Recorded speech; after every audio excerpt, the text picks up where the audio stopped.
자, 오늘 우리가 로마서 1장 16절, 17절 말씀을 통해서 이제 복음의 시작, 그리고 복음이 가지고 있는 능력에 대해서 살펴보고자 합니다. 지난 시간까지 다루었던 것은 바울의 문안 인사와 로마 방문 계획에 대해서 살펴보았습니다. 실제로 바울이 로마에 있는 성도들에게 하고 싶은 말은 오늘 16절부터 시작이 됩니다. 지난 시간에 우리가 15절에서 나는 또한 로마에 있는 너희에게 복음을 선포할 준비가 되어 있다고 했습니다. 자, 준비가 됐습니다. 복음을 선포합니다. 복음을 선포하면서 제일 먼저 무엇을 이야기하는지 보십시오. 내가 그리스도의 복음을 부끄러워하지 않는다. 바울이 가지고 있는 복음에 대한 그 확신에 대해서 이야기하고 있습니다. 내가 그리스도의 복음을 부끄러워하지 않는다. 자, 이 복음은 어떤 복음이냐? 누구의 복음입니까? 그리스도의 복음입니다. 그리스도의 복음이 무엇이냐면은 복음, 복복자에다 소리 음자입니다. 복된 소리라는 거죠. 죄인들을 향한 복된 소식입니다. 여러분, 사람마다 기쁘고 반가운 소식이 조금씩 다를 겁니다. 병중에 있는 사람에게는 새로운 치료법이 개발되었다. 신약이 나왔다. 아니면 이것만 먹으면 살 수 있다. 이게 복음입니다. 기쁜 소식입니다. 일자리를 잃은 사람한테는 취업의 기회가 주어질 때, 기업의 합격 소식을 들었을 때 정말 기쁜 소식입니다. 새로운 생명이 태어나기를 조마조마 기다리고 있는 사람에게는 순산하셨습니다. 출산의 그 소식을 들었을 때 지금까지 가지고 있던 걱정, 근심은 다 날아가 버리고 정말 기쁨을 맞이하게 됩니다. 그런데 지금까지 이야기한 이런 기쁜 소식들은 여러분 적어도 한두 개 이상은 다 경험해 봤을 겁니다. 근데 지금은 잘 생각도 안 나요. 그 기쁜 일을 겪었을 때 그때 잠깐만 기쁜 소식입니다. 병 낫고 나면 옛날에 그렇게 아팠던 거라든지 간절했던 마음이 잘 기억이 안 납니다. 그리고 1등에서 혹은 대학에서 수석하고 장학금을 받았다. 기쁘죠? 오래 못 갑니다. 조금 지나면 다시 현실과 맞부딪혀서 열심히 공부하고 취업 준비하고 또 다른 걱정거리들이 생깁니다. 정말 모든 사람에게 꼭 필요한 기쁜 소식이 무엇이겠습니까? 모든 사람에게 필요한 그 기쁜 소식은 바로 죄로부터 구원받는 것입니다. 세상에 있는 모든 사람은 죄로 인해서 죄의 삭신, 사망의 형벌을 받아야 합니다. 꺼지지 않는 불 속에서 형벌을 받아야 합니다. 여기서 1등을 해도 소용이 없고요. 기업체 합격을 하든지 질병이 났든지 새로운 아파트를 사든지 다 기쁜 일입니다. 그러나 결국 죽고 나서 지옥에 들어가게 되면 이 모든 것들이 아무런 의미가 없습니다. 여러분 자동차 타고 지옥 가는 거 아니고요. 지옥에는 아파트 없습니다. 지옥에서는 전교 1등 했다고 해서 봐주거나 그러지 않습니다.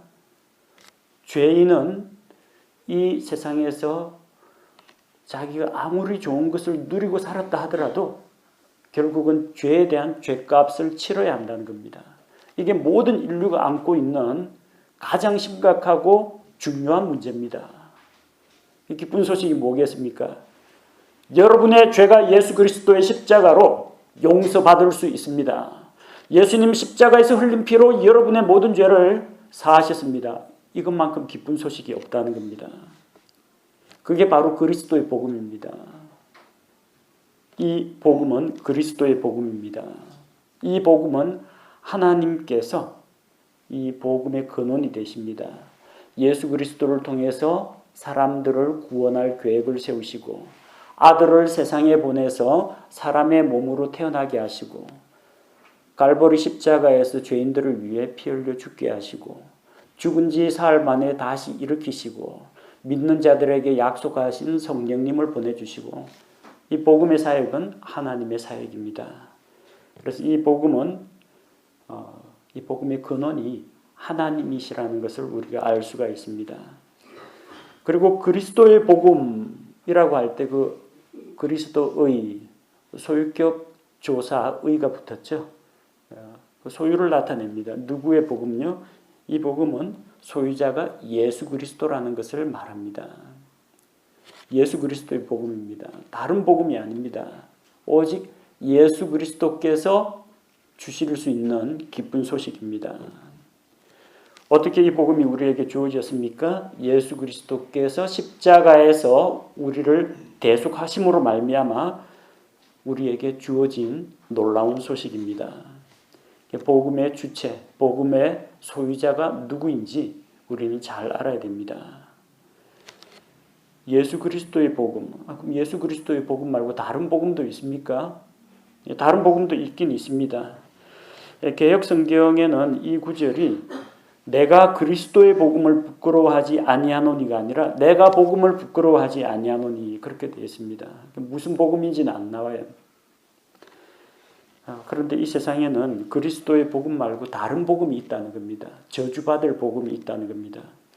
갈라디아서 1장 8절에 그러나 우리나 혹은 하늘로부터 온 천사라도 우리가 너희에게 선포한 복음 외에 어떤 다른 복음을 너희에게 선포하면 그는 저주를 받을지어다. 복음은 복음인데 다른 복음이에요.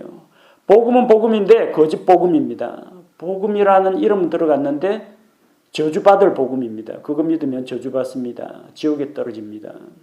어떤 복음이냐? 예수 그리스도의 복음이 아닌 다른 복음이라는 겁니다. 예수님을 믿고 구원받는 게 아니라 갈라디아서에 나오는 이 다른 복음은 갈라디아 교회에 몰래 숨어 들어온 유대교 율법주의자들이 퍼뜨린 복음입니다. 예수 믿는다고 해결되는 게 아니다. 모세 율법을 지켜야 된다. 남자들은 모두 신체에 할례를 받아야 된다. 유대인들의 명절 절기를 다 지켜야 된다. 이렇게 율법으로 돌아가서 자기 노력으로 자기 의로 구원받고자 하는 겁니다. 예수님 십자가 이외에 우리의 선행이나 어떤 종교의식이나 노력으로 구원을 받을 수 있습니까? 없습니다. 근데 사람들은 값없이 거저 주시는 은혜보다는 자기가 뭔가를 지키고 해냈다는 데서 뿌듯함과 자랑스러움과 자기가 대견하다라고 생각합니다. 공짜로 준다고 하면 사람들이 이상하게 의심을 합니다. 나만 장군 이야기 한번 생각해 보십시오. 구약성경에 나만이라는 나병 환자가 있었죠. 시리아의 장군입니다. 왕의 총애를 받는 사람입니다.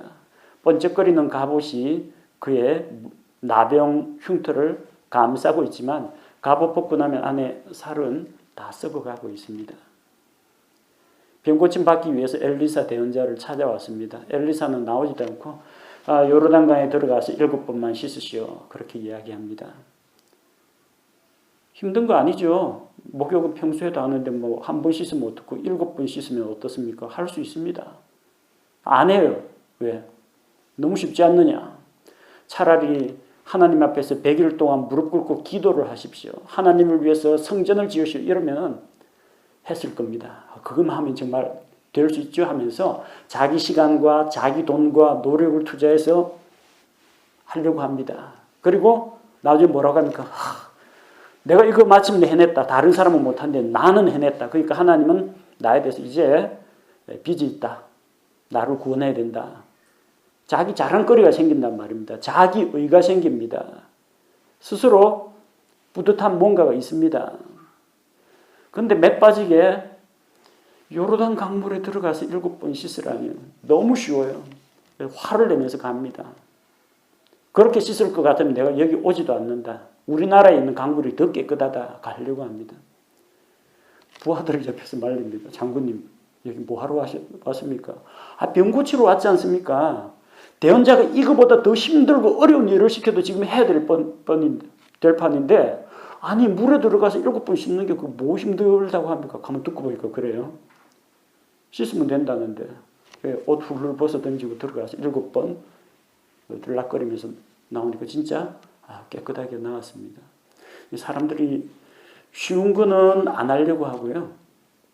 어려운 걸 하려고 합니다. 전도지 나눠주면서 예수님 십자가의 대속의 은혜만 믿고 받아들이면 구원받습니다만 사람들을 쓰레기통에 던집니다. 그런데 저기 사이비 이단 교주가 집 팔아가지고 갖다 바치고 남편하고 이혼하고 나와가 공동생활하고 하루에 100명씩 전도하고 이런 어려운 거 주면요. 아멘 아멘 하면서 따라합니다. 힘들고 어려운데 자기는 해냈다는 거예요. 그러니까 자기는 구원받을 자격이 있다고 생각하는 겁니다. 이상한 일이죠. 하나님께서는 쉽게 구원의 길을 주셨는데 사람들은 자꾸 어렵게 만듭니다. 이해하기 어려운 복잡한 교리 체계를 만들고 사람들에게 행위와 의식과 절차 같은 것을 강요합니다. 다른 복음입니다. 그럴싸하게 들리지만 다른 복음입니다. 예수 그리스도의 십자가를 부정하는 것만 다른 복음이 아니라 예수님의 십자가에다 자기 공로, 자기 의를 덧붙이는 그것도 다른 복음입니다. 예수만 믿어가지고는 구원 못 받고 헌금 열심히 하고 새벽 기도에 나와서 간절히 기도하고 목사 말에 순종하고 교회 헌신 충성 봉사해야 구원받는다. 구원받기 어렵게 만들어 놓으면요. 이런 우리나라 그 치성 드리는 문화 있죠. 비나이다, 백일 치성, 천일 치성 드리는 이 문화에서는 먹혀 들어갑니다. 남들은 못하지만 나는 이거 해냈다라는 뿌듯한 자부심 가지고 자기가 뭔가 된 양 생각합니다. 그 다른 복음이에요. 그거 말고도 우리 사회에 다른 복음들이 많이 퍼져 있습니다. 지옥 가는 사람을 죄로부터 구원하는 복음 말고 가난한 자에게 먹을 것을 주고 성차별을 해소하고 성소수자라고 하는 이 동성애자들을 포용하고 사회 내 신분 계급 차별 없애고 정규직 비정규직 차별 없애고 평등한 사회 만들고 이게 복음이라고 착각하는 사람들이 있습니다. 이거 역시 다른 복음입니다. 사람을 구원하는 것하고는 관계없습니다. 저는 물론 사회 정의가 필요하다고 생각합니다. 사회복지도 필요합니다. 차별 해소도 필요합니다. 그러나 그걸로는 죽어가는 사람을 살릴 수는 없다는 겁니다. 사람들이 경제적으로 필요한 것들이 채워지고 의료복지 혜택이 모든 사람에게 제공이 된다면 그 좋은 일입니다. 하지만 그거 가지고 지옥 갈 인생을 구원할 수는 없다는 겁니다. 남미에는 해방신학이라는 이 신학사조가 들어가지고 사회적으로 많은 영향을 미쳤습니다. 다른 나라의 지배를 받으면서 독립을 부르짖었고 독립하고 나니까 독재 정권들이 군사 독재 정권들이 정권을 장악해가지고 일반 백성들을 착취하고 억압합니다. 그들은 무엇을 복음이라고 남미 신학자들은 주장했느냐? 외세로부터의 독립, 정치적인 자유, 민주화, 가난한 노동자들을 억압해서 해방시키는 것이 복음이라고 생각했습니다. 그 해방신학입니다. 하지만 그렇게 해서 노동자 해방을 하든지 임금 인상이 되든지 하더라도 죄로 인해서 지옥 가는 사람을 살릴 수는 없다는 겁니다. 저는 자유민주주의도 필요하고 사회복지도 필요하고 다 필요하다고 생각합니다. 좋은 제도입니다. 하지만 예수 그리스도의 십자가에서 대속하신 그 생명의 복음이 없이는 죄인들을 구원할 수가 없다는 겁니다. 그리스도의 복음이 중요합니다. 사회주의 복음이나 아니면 민중복음이라든지 이런 거는 구원하고는 전혀 관계가 없습니다. 로마서에서 말하는 그 복음은 어떤 복음이냐? 두 번째는 그 복음이 하나님의 권능이기 때문이라. 권능이 있는 복음입니다. 이 권능이라는 단어가 그리스에서는 두나미스라고 표기되어 있습니다. 두나미스. 두나미스라는 말은 이제 강한 능력 혹은 초자연적인 기적을 일으키는 힘을 두나미스라고 합니다. 여기에서 파생된 영어 단어들을 보면요. 다이나모, 발전기입니다. 동력을 생산해낸 발전기 있죠. 그 다음에 다이내믹, 동력, 힘 이런 것이 여기에서 나왔습니다. 그래서 어떤 설교자들은 이제 이것을 복음을 다이너마이트에 비유합니다. 다이너마이트의 다이나 이것도요. 두나미스에서 나왔습니다. 힘, 능력에 해당되는 단어입니다.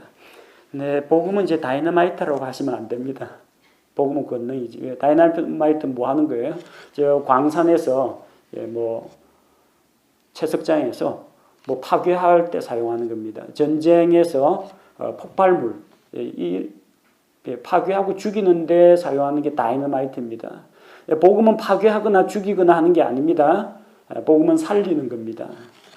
그래서 어원은 같은 두나미스라고 할지라도 복음은 다이너마이트는 아닙니다. 살리는 복음입니다. 사람을 구원하고 사람에게 생명을 주고 사람을 진리 가운데서 세워줍니다. 복음에는 그럴 능력이 있다는 겁니다. 생명의 능력이 있습니다. 세상 사람들에게는 참 이 복음이 어리석게 보입니다. 착하고 바르게 살자 뭐 이런 걸 이야기하면 도덕적으로 타당하다 그럴 텐데 이야기하는 게 뭡니까? 우리가 믿는 예수님이 십자가에 달려 죽고 부활하셨다. 아니 세상 어느 종교에서 자기네 교주가 그것도 가장 비참하고 잔인한 십자가형 받고 죽은 게 무슨 자랑거리라고 그거 이야기합니까? 차라리 뭐 마호메트가 승천을 했다라든지 부처가 깨달음을 얻어서 득도해가지고 니르바나로 갔다 이러면 신기하다 그럴 텐데 아니 무슨 가장 그 흉악한 죄수들을 매달아 가지고 물과 피를 다 빼가지고 말려 죽이는 그 잔인한 형벌을 받았다 그거 자랑거리라고 이야기하고 다니니까 그 당시 고린도 사람들이 얼마나 비웃었겠습니까?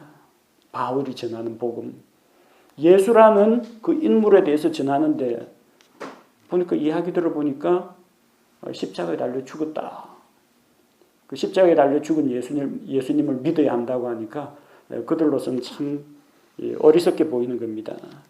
그런데 고린도전서 1장 18절에서는 무엇을 말합니까? 십자가를 선포함이 멸망하는 자들에게는 어리석은 것이로되 구원받은 우리에게는 하나님의 권능이니라. 전도하는 게 참 어리석게 보이죠? 만나가지고 당신은 죄인입니다. 죄 문제 해결하기 위해서는 예수님을 믿어야 합니다. 예수님이 당신을 대신해서 십자가에서 죽었습니다. 이거 이야기하는데 그래도 자기 죄를 깨닫고 구원자이신 예수님을 의지하고 믿고 돌아오는 사람이 있다는 겁니다. 왜 그렇습니까? 권능이 있기 때문입니다. 복음의 권능이 있습니다. 이게 복음이 참 체계적이고 논리적이라서 이것만 듣고 있으면 혹하니 설득되는 게 아니라요. 복음의 권능이 있기 때문에 하나님의 말씀의 권능이 있기 때문에 죄인이 자기 죄를 깨닫고 회개하고 돌아오는 일이 일어난다는 겁니다. 그래서 예수 그리스도를 믿으면 복음을 통해서 예수 그리스도를 믿으면 지옥 가야 할 사람이 천국 갑니다. 하나님하고 관계가 단절되어 있던 사람이 하나님을 만납니다. 하나님의 말씀인 성경을 읽고 깨닫기 시작합니다. 말이 변하고 행동이 변하고 성품이 변화가 일어납니다. 놀라운 변화가 일어납니다. 무엇 때문에 그렇습니까? 하나님의 말씀인 복음의 권능이 있기 때문입니다. 우리가 믿고 있는 이 복음이 그만큼 대단한 겁니다. 자, 세 번째, 이 복음은 어떤 복음이냐? 믿는 모든 자를 구원에 이르게 하는 하나님의 권능이라고 했죠. 믿는 모든 자를 구원에 이르게 하는. 자, 이 복음은 죄인들에게 구원을 줍니다. 세상 종교에서는 구원을 받으려면 뭔가를 자꾸 하라고 합니다. 그래서 do, 몸을 하시오, 하라는 종교입니다. 이슬람교에서도 이슬람 교도들이 지켜야 할 율법들이 있습니다. 유대교에서도 교인들이 지켜야 될 율법들이 613가지가 있습니다. 다 외우지도 못해요. 10계명만 있는 게 아니고요. 그거 다 외우려면 힘들어요. 불교에서도 불교 수행자들이, 불교 신자들이 지켜야 할 그런 계율들이 있습니다. 뭔가를 해야 한다. 의식을 수행해야 한다. 계명을 지켜야 한다. 율법을 지켜야 한다. 금기를 범하지 말아야 한다. 뭘 함으로써 구원을 받으라고 합니다. 근데 우리는 뭘 이야기하느냐? 믿으라고 합니다. 그래서 선하게 사는 모든 자를 구원에 이르게 하는 이게 아니고요. 인격이 훌륭한 사람을 구원에 이르게 하는 이것도 아닙니다. 뭘 합니까? 믿는 모든 자를 구원에 이르게 하는. 무엇을 믿느냐? 예수님께서 행하신 것을 믿으라고 합니다. 우리 자신의 선행이나 공로를 믿으라는 게 아니라 예수님께서 십자가에서 나를 대신해서 나의 죄를 대신해서 피 흘리고 내 대신 하나님 앞에서 자기 생명의 피를 흘려서 대신 속죄하신 것을 믿으라고 합니다. 다른 종교들은 do, 뭘 하라는 종교입니다. 우리는 어떤 종교입니까? 예수님께서 다 이뤘다. It is finished. done. 다 이루어진 겁니다. 예수님이 하셨는데 예수님이 해놓으신 것을 믿으라고 합니다. 우리가 뭘 해야 되는 게 아니고요. 사람을 구원하기 위한 모든 일은 예수님께서 다 해놓으셨습니다. 우리는 숟가락만 얹으면 됩니다. 예수님이 행하신 그 일이 바로 나의 죄를 대신한 것이라는 것을 믿고 받아들이기만 하면 구원을 받습니다. 믿는 모든 자를 구원에 이르게 합니다. 죄인들은 결코 선행이나 종교의식이나 수행이나 고행을 통해서 하나님 앞에 나아갈 수가 없습니다. 그걸로는 구원받을 수가 없습니다. 오직 그리스도의 복음을 통해서만 구원받을 수 있습니다. 누가 구원받느냐? 믿는 모든 자가 구원받습니다. 믿는 빼버리고 모든 자가 구원받는다 하면 안 됩니다. 믿는 모든 자가 구원받습니다. 다만 하나님께서는 모든 자에게 구원의 길을 열어주셨습니다. 모든 자에게 구원의 은혜를 베풀어 주십니다. 단 하나님께서 모든 사람에게 이 복음의 혜택을 주시지만 누가 그 혜택을 실질적으로 누리느냐? 믿고 받아들이는 자가 누립니다. 잔치 열고 음식은 무한정 준비되어 있습니다. 아무나 오시오. 굶주린 자, 배고픈 자 다 오시오. 와서 마음껏 드시오. 문 다 열어놨습니다. 입장료 안 받습니다. 참가 자격 신분 안 따집니다. 다 오라고 했어요. 이게 하나님의 은혜입니다. 모든 사람에게 베풀어 놓은 하나님의 은혜입니다. 근데 누가 배가 부르게 됩니까? 누가 그 음식을 통해서 힘과 영양을 얻습니까? 가서 집어 먹어야 자기 겁니다. 하나님은 차려놨는데 자기가 그걸 자기 입으로 목구멍으로 넘기기 전에는 그 음식이 자기 게 아닙니다. 밖에서 침만 꼴깍꼴깍 삼키면서 손가락 빨고 있어가지고는 음식 냄새만 맡아가지고는 하나 도움이 안 됩니다. 바깥에서 저 음식은 칼로리가 높고 저거는 염분이 많이 들어갔다 적게 들어갔다 아무리 객관적으로 분석하고 비교해도 머리만 커지지 배고픈 건 해결이 안 됩니다. 누가 혜택을 봐요? 들어가서 먹어야 됩니다. 하나님께서 나오라고 할 때 나와서 참여해야 됩니다. 믿는 모든 자에게 하나님께서 구원을 약속하셨습니다. 이 복음은 어떤 복음이냐? 모든 사람에게 필요한 복음입니다. 모든 사람에게 주시는 복음입니다. 그래서 먼저는 유대인에게요. 또한 그리스인에게로다. 자, 먼저는 유대인에게요. 또한 그리스인에게라는 말은 차별을 말하는 것이 아니고 복음을 들을 수 있는 기회가 제시된 순서를 이야기하는 겁니다. 다른 번역본에 첫째는 유대인에게 하니까 유대인이 첫 번째구나. 나머지는 순서가 밀리네. 그게 아니라요. 또한 유대인뿐만 아니라 또한 그리스인에게라고 했습니다. 이 복음은 모든 사람들에게 다 영향을 미칩니다. 근데 먼저는 유대인에게입니다. 왜? 예수님께서 이 세상에 사람의 몸으로 오실 때 유대인들에게 오셨습니다. 먼저 자기 백성에게 찾아오셨습니다. 아브라함 언약에 따라서 다윗과 세운 언약에 따라서 예수님께서는 유대인 남자로 태어났습니다. 먼저 자기 백성에게 찾아오셨고 그분이 처음 사역을 할 때 처음에 믿고 주님을 따른 제자들은 다 유대인들입니다. 처음에 예루살렘에 교회가 형성될 때 유대인 중심이었습니다. 그리고 오순절날 모여든 사람들, 그들을 통해서 또 세계 곳곳으로 복음이 흘러 들어가게 되었고 예루살렘에 핍박이 일어나니까 사마리아로 또 사마리아와 유대 지방과 저 소아시아 지역과 땅의 맨 끝 지역까지 복음이 전파되었습니다. 첫째는 처음에는 유대인들을 대상으로 복음이 전파되었지만 또한 이방인들에게도 이 은혜를 주셨다는 겁니다. 사도행전 보면 그걸 잘 이해를 하지 못하고 유대인들이 이방인들에게 하나님께서 구원을 주시고 성령을 부어주시고 하니까 유대인 신자들이 깜짝 놀랐습니다. 그 생각도 못했거든요. 근데 애초부터 하나님의 계획은 유대인 구원이 아니라 아담의 후손인 하나님의 창조물, 이 사람들을 구원하고자 계획하셨던 겁니다.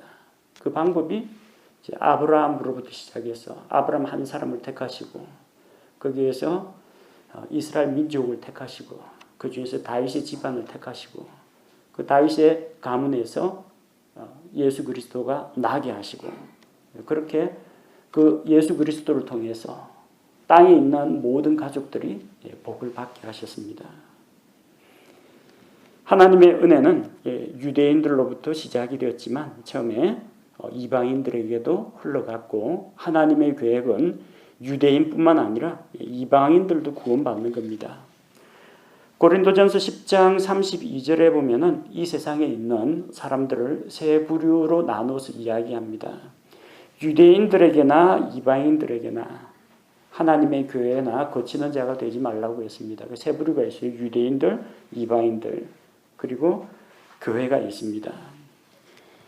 유대인들 가운데에서도 예수 그리스도의 복음을 믿고 구원받으면 하나님의 교회, 예수 그리스도의 몸에 속한 자가 됩니다. 이방인 가운데에서도 믿고 구원받으면 예수 그리스도의 몸에 속한 자, 교회가 됩니다. 그래서 먼저는 유대인에게 또한 그리스인에게인데 이방인을 말하죠. 그리스인은 유대인이나 그리스인이나 상관없이 그리스도의 복음을 믿고 구원받으면 신약교회 성도가 됩니다. 자, 그 복음으로 말미암아 어떤 일들이 우리에게 일어나느냐? 복음의 열매가 무엇이냐? 17절에 보니까 복음에는 하나님의 의가 믿음에서 믿음까지 계시되어 있나니 복음에는 하나님의 의가 나타나 있습니다. 복음은 예수 그리스도의 복음은 바로 하나님의 의를 우리 죄인들이 얻게 하는 하나님의 방법입니다. 로마서 전체의 주제를 이야기하라고 하면 하나님의 의라고 할 수 있습니다. 좀 구체적으로 이야기하면은 믿음으로 말미암는 하나님의 의를 로마서에서 소개하고 있다는 겁니다. 의가 무엇이냐? 의는 하나님의 본질적이고 절대적인 속성을 이야기합니다. 하나님의 여러 가지 속성 가운데 하나님이 행하시는 것은 언제나 옳습니다. 옳을 의자를 사용합니다.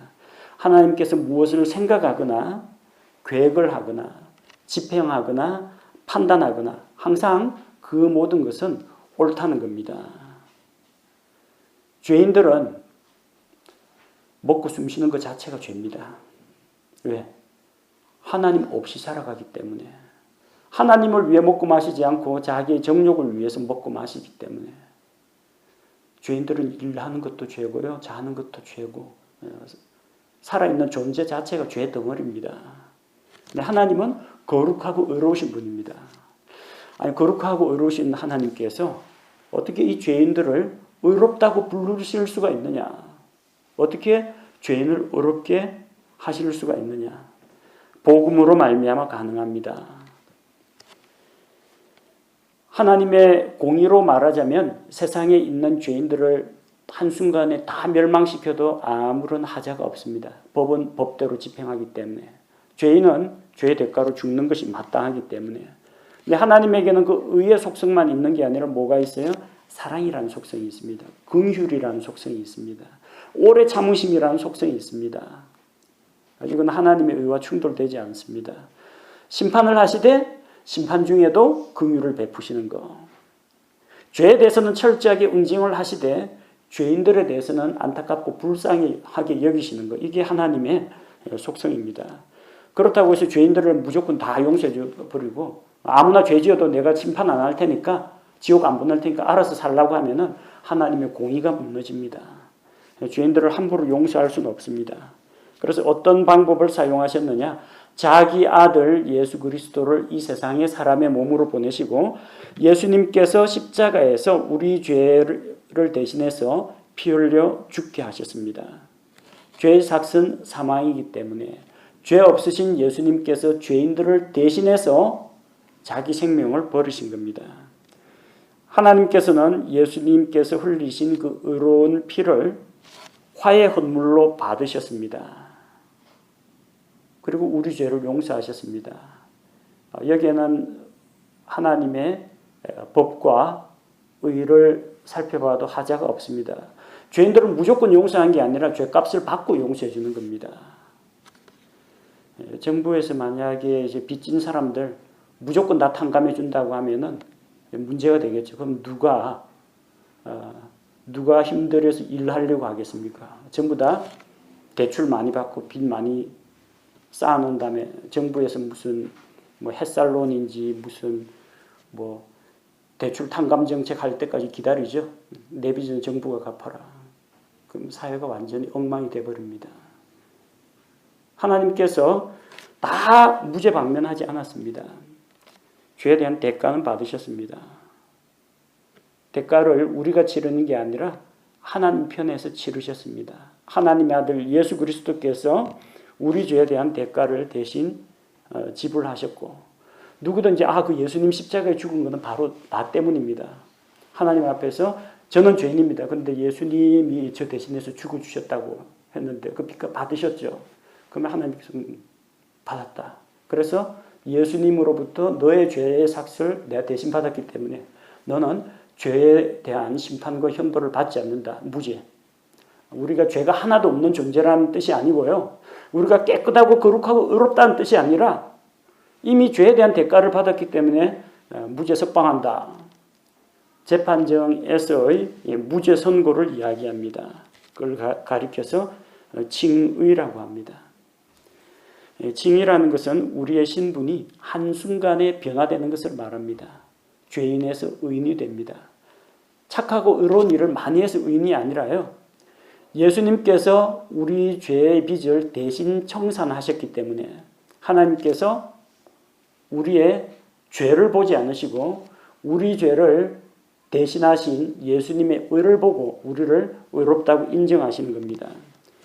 우리의 상태가 아닙니다. 우리의 신분입니다. 우리 상태는 어때요? 아직까지도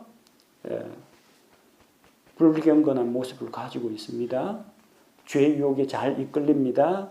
넘어질 때도 있습니다. 이미 용서받은 죄를 또다시 지을 때도 있습니다. 우리 상태는, 우리 신분은 저 하늘에 가 있는데 우리 상태는 바닥을 기고 있습니다. 그래서 이 상태가 우리의 신분을 점점 따라가는 과정, 격차를 줄이는 과정을 영적 성장 혹은 성화의 과정이라고 부릅니다. 하나님으로부터 예수님을 믿을 때 의롭다고 인정받는 것은 단 한순간입니다. 신분이 즉시 변화됩니다. 그러나 우리가 영적으로 성장하면서 점점 죄의 영향력으로부터 벗어나는 것은 한순간이 아니라 과정입니다. 점진적인 변화입니다. 자, 복음에는 하나님의 의가 계시가 되어 있습니다. 그리고 그 복음은 믿음에서 믿음까지 계시되어 있다고 했습니다. 첫 번째 믿음은 또 뭐고 두 번째 믿음은 뭡니까? 똑같은 믿음은 믿음입니다. 근데 믿음은 또 다른 믿음을 가져온다는 겁니다. 믿음에서 믿음으로, 믿음에서 믿음까지. 하나님의 존재를 믿는 자는 이게 첫 출발입니다. 예수님 믿기 전에 하나님이 계신지 안 계신지 그거부터 믿어야 됩니다.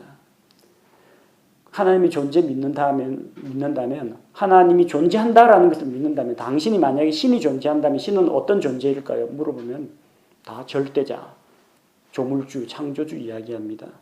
하나님의 존재를 믿는 자는 하나님의 창조도 믿을 수가 있습니다. 왜? 절대적인 신이니까 온 세상을 창조하는 것도 아무것도 아니죠. 가능한 일입니다. 그렇다면 창조주 하나님이 계시다는 걸 믿는다면 그 창조주 하나님이 신은 안 죽겠죠. 살아 있습니다. 살아서 이 세상을 다스린다는 것도 믿습니다. 그 나중에 그 신의 뜻대로 하나님의 뜻대로 살지 않는 존재, 창조의 목적에 맞지 않는 자는 심판한다는 것도 믿습니다. 그리고 또 자기를 믿는 자들을 구원한다는 것도 믿을 수가 있습니다. 하나의 믿음, 존재에 대한 믿음이 창조주 하나님에 대한 믿음, 죄에 대해 심판하시는 하나님에 대한 믿음, 구원하시는 하나님에 대한 믿음으로 믿음은 또 다른 믿음을 이끌어낼 수 있다는 겁니다. 다윗은 거인 골리앗과 싸우러 나갔습니다. 조그마한 어린 소년이 어디서 그런 용기와 담력이 생겼겠습니까? 사무엘상 17장 34절에서 37절 보면 다윗은 어린 목동 시절에 양들을 지키다가 사자나 곰이 나타나면 물맷돌을 던져가지고 무림매를 던져가지고 맹수들을 쫓아냈습니다. 그리고 쫓아가가지고 그 입에 물고 있는 어린 양을 빼앗아서 사자하고 곰하고 싸운 경험이 있습니다. 어떻게 어린 목동 다윗이 그걸 했을까요? 하나님이 지켜주셨기 때문에 가능합니다. 거기서 믿음이 생겼어요.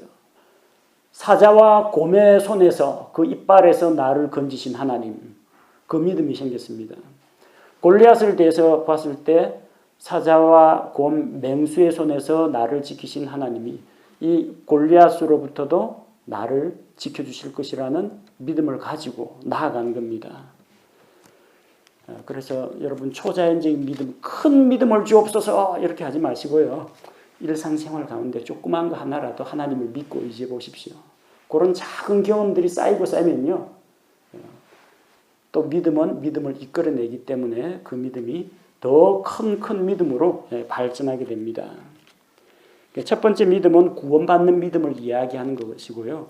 두 번째 나오는 믿음은 구원받은 믿음에 근거해서 이제 믿음으로 살아가는 그 믿음을 말합니다. 요한복음 10장 10절에도 생명이라는 단어가 두 번 나옵니다. 내가 온 것은 양들이 생명을 얻게 하고 또 생명을 더욱 풍성히 얻게 하려 함이라. 선한 목자 예수님이 오신 것은 양들이 생명을 얻게 한다고 했습니다. 어떤 생명이요? 영적인 생명을 말합니다. 지옥으로 갈 사람들이 구원받아 천국에 가는 것, 혼의 구원을 이야기합니다. 자, 그래서 생명을 건졌습니다. 구원받았습니다. 생명을 얻게 하고 또 생명을 더욱 풍성히 얻게 하려 함이라. 생명은 하나밖에 없는데 풍성히 얻는다는 게 뭡니까? 뭐 고양이 목숨처럼 목숨을 9개씩 얻는다 그런 이야기입니까? 뭐 게임 보면 그런 거 나오죠. 게임 열심히 해가지고 점수 많이 쌓으면 그 라이프 하나씩, 생명 하나씩, 생명치 하나씩 늘어납니다. 근데 그 게임에서나 가능한 이야기고 사람의 생명은 하나밖에 없어요. 근데 생명을 풍성히 얻는다는 것은 목숨을 2개, 3개 받는다는 그런 이야기가 아니고요. 앞쪽도 라이프고 뒤쪽도 라이프입니다. 앞쪽 라이프는 생명입니다. 사망에 이르지 않고 생명을 얻는다, 구원받았다는 이야기입니다. 두 번째 라이프는요, 생명이라기보다는 라이프의 또 다른 뜻이 뭐죠? 삶, 인생, 생활, 그걸 말합니다. 그래서 이거는 정확하게 이야기하자면 풍성한 삶이라고 보시면 됩니다. 처음에 생명은 구원받아서 목숨을 건졌다, 그 생명을 말합니다. 두 번째 생명은 주님과 동행하는 풍성한 삶을 이야기합니다. 그래서 우리는 믿음에서 믿음까지, 믿음에서 믿음에 이르게 되는데 믿음으로 생명을 얻습니다. 그게 로마서 1장에서 8장까지 복음을 통해서 믿음으로 구원받는 이야기입니다. 그 다음에 또 다른 믿음이 나온다는 겁니다. 두 번째 믿음, 날마다 믿음으로 살아가는 믿음의 삶을 살게 됩니다. 그건 로마서 12장부터 나옵니다. 어쨌든 복음은 믿음을 통해서 죄인의 생명을 구원하고 구원받은 사람이 믿음으로 하나님을 의지하면서 말씀을 따라 살아가도록 돕는 그 일을 한다는 겁니다. 그래서 이것은 바로 구약 성경에 예언된 것처럼 하박국 2장 4절에 나오는 말씀처럼 의인은 믿음으로 살리라 함과 같으니라. 믿음으로 생명을 얻는 것 말고 믿음으로 살아가는 것도 포함이 되어 있다는 겁니다. 중요한 문제입니다. 어떤 단체에서는 예수 믿고 지옥 갈 생명 구원 얻었으면 그걸로 끝입니다. 무슨 짓을 저지르더라도 아무리 나쁜 일을 저지르더라도 최소한 예수 믿었으니까 지옥은 안 간다. 네 마음대로 살아라. 영적 성장이나 변화가 없습니다. 그러나 성경은 뭘 이야기합니까? 믿음으로 목숨을 건지는 서바이벌 하는 게 아니라 믿음으로 걸어가는 것, 믿음으로 살아가는 것을 이야기합니다. 그럼 죄 가운데 살지 말아야죠. 하나님의 진리 가운데 살아야죠. 믿음으로 살아가야죠. 믿음으로 사는 삶도 포함이 된다는 겁니다. 이 말씀이 의인은 믿음으로 살리라라는 말씀이 하박국 2장 4절에 나오는 말씀인데 신약 성경에서 3번 인용됩니다. 로마서, 갈라디아서, 히브리서입니다. 로마서, 갈라디아서, 히브리서의 기록자는 바울입니다. 바울의 서신에 3번 나옵니다. 로마서 1장 17절 복음에 계시된 하나님의 의는 믿는 자들을 의롭게 한다. 그래서 의인이 된다는 이야기입니다. 로마서는 뭘 다뤄요? 의인에 초점을 맞춥니다. 죄인이 어떻게 의인이 되느냐? 죄인이 어떻게 하나님의 의를 받아 누리느냐? 그게 로마서의 키포인트입니다. 갈라디아서 3장 11절은 사람은 율법의 행위로서는 구원받을 수 없고 오직 믿음으로만 구원받는다고 합니다. 믿음으로. 갈라디아서에서 이야기하는 것은 행위가 아니라 믿음으로가 강조가 됩니다. 히브리서 10장 38절은 우리 구원받은 자는 뒤로 물러나서 멸망이나 침체로 빠지는 자가 아니라 믿음으로 앞으로 나아가고 살아가는 자라고 했습니다. 그래서 히브리서에서는 믿음으로 살아가는 것을 이야기합니다. 그래서 로마서는 의인, 갈라디아서는 오직 믿음으로, 히브리서는 살리라. 세 개 합치면 뭐예요? 의인은 믿음으로 살리라. 이렇게 되는 겁니다. 우리는 지금 로마서에 와 있습니다. 죄인이 어떻게 의인이 되는가? 죄인이 어떻게 거룩하신 하나님 앞에 나아갈 수 있는가? 이게 우리가 살펴봐야 할 중요한 주제입니다. 바울은 예수 그리스도의 복음을 부끄러워하지 않는다고 했습니다. 자랑스럽게 여긴다는 말입니다. 부끄러워하는 자는 감추려고 합니다.